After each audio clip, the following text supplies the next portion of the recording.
नमस्कार, प्रांजल ज्ञान गंगा में आप सभी का स्वागत है। हम संक्षिप्त महाभारत का पाठ कर रहे हैं जिसमें कि भीष्म पर्व चल रहा है। कल हमने कथा में अर्जुन पुत्र इरावानम का वध और शकुनी के भाइयों के वध की कथा को पढ़ा था। आज हम कथा में घटोत्कच का युद्ध की कथा को पढ़ेंगे। धृतराष्ट्र ने कहा, संजय, इरावानम को मरा हुआ देखकर महारथी पांडवों ने उस युद्ध में क्या किया? संजय ने कहा, राजन, इरावानम मारा गया। भीष्म नहीं, भीमसेन के पुत्र घटोत्कच ने बड़ी विकट गर्जना की। उसकी आवाज से समुद्र, पर्वत और वनों के साथ सारी पृथ्वी डगमगाने लगी। आकाश और दिशाएं गूंज उठी।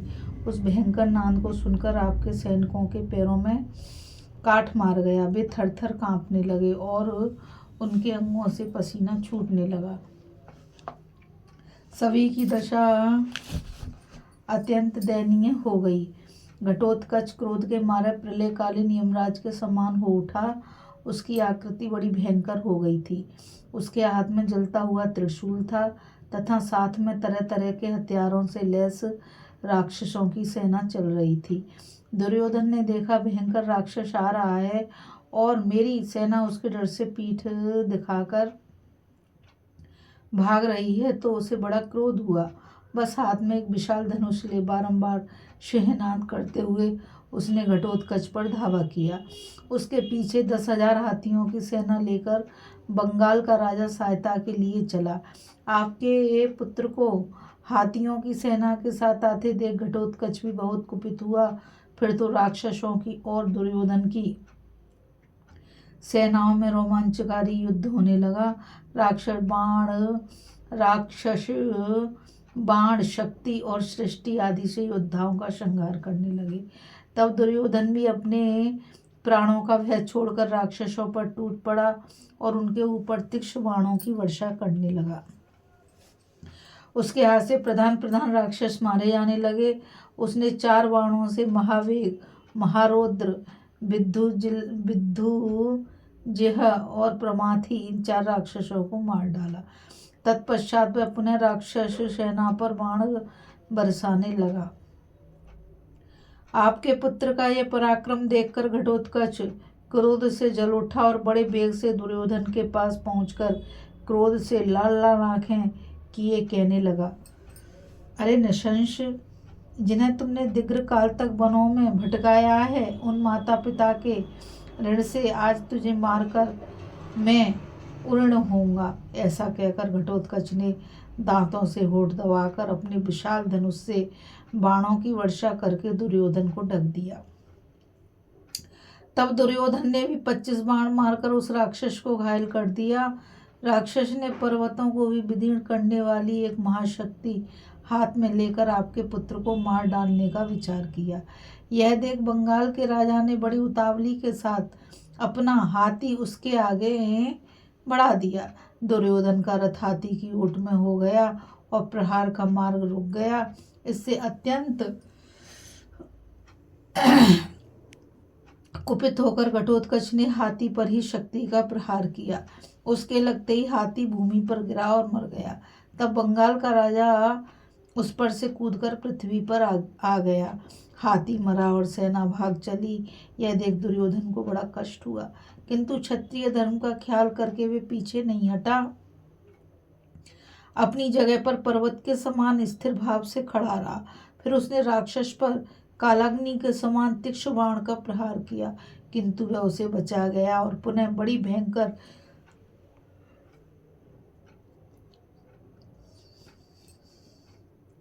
गर्जना करके संपूर्ण सेना को डराने लगा।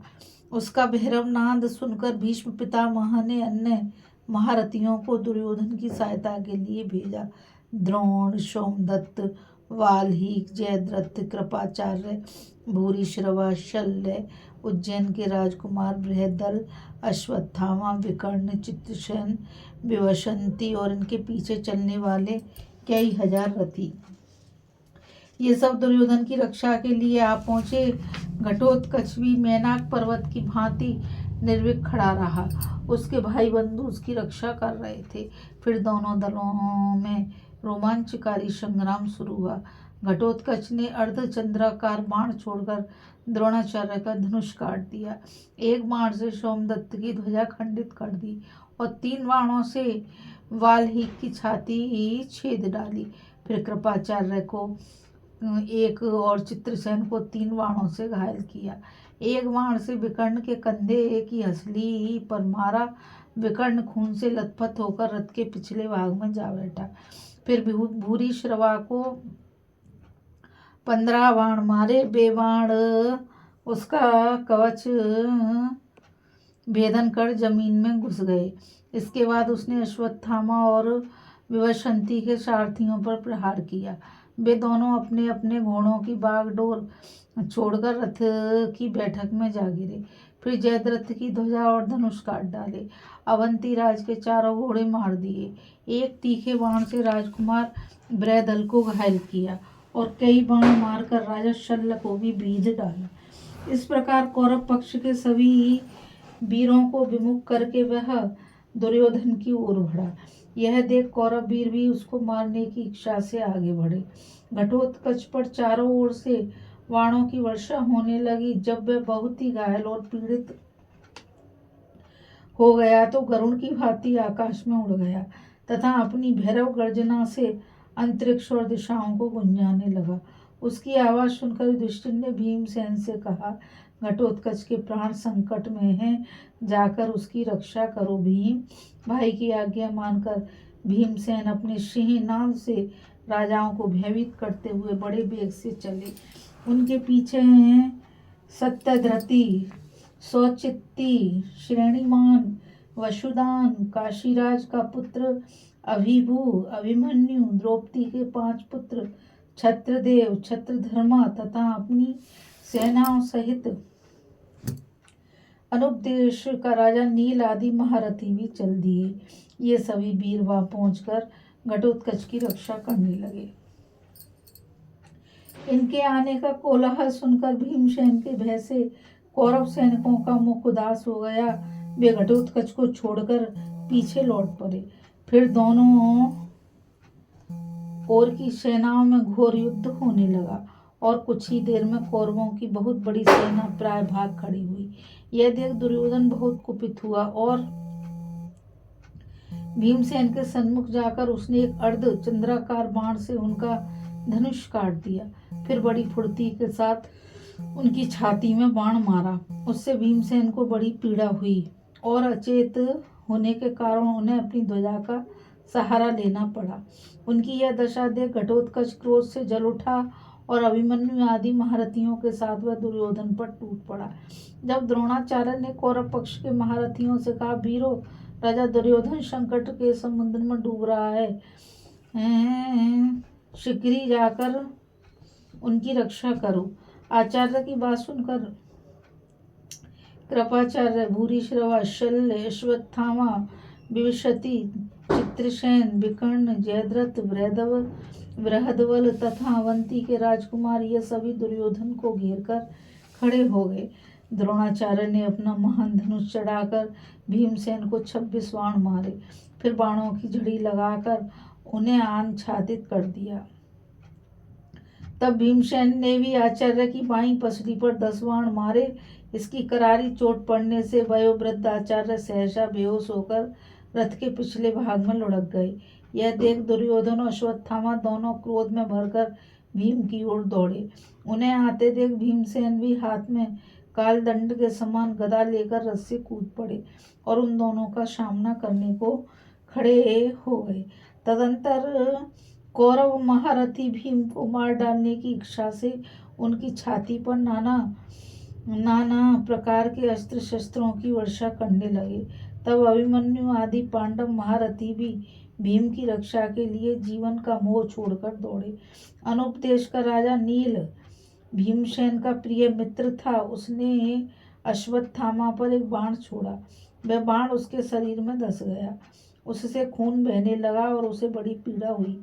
तब अश्वत्थामा ने भी क्रुद्ध होकर नील के 4 घोड़ों को मार डाला। ध्वजा काट कर गिरा दी और एक भल्ल नामक बाण से उसकी छाती छेद डाली। उसकी वेदना से मूर्छित होकर नील अपने रथ के पिछले भाग में जा बैठा। उसकी यह दशा देखकर घटोत्कच ने अपने भाई बंधुओं के साथ अश्वत्थामा पर धावा किया। उसे आते देख अश्वत्थामा भी शीघ्रता से आगे बढ़ा। बहुत से राक्षस घटोत्कच के आगे आगे आ रहे थे। अश्वत्थामा ने उन सबको मार डाला। द्रोण कुमार के बाणों से राक्षसों को मरते देख घटोत्कच ने भयंकर माया प्रकट की।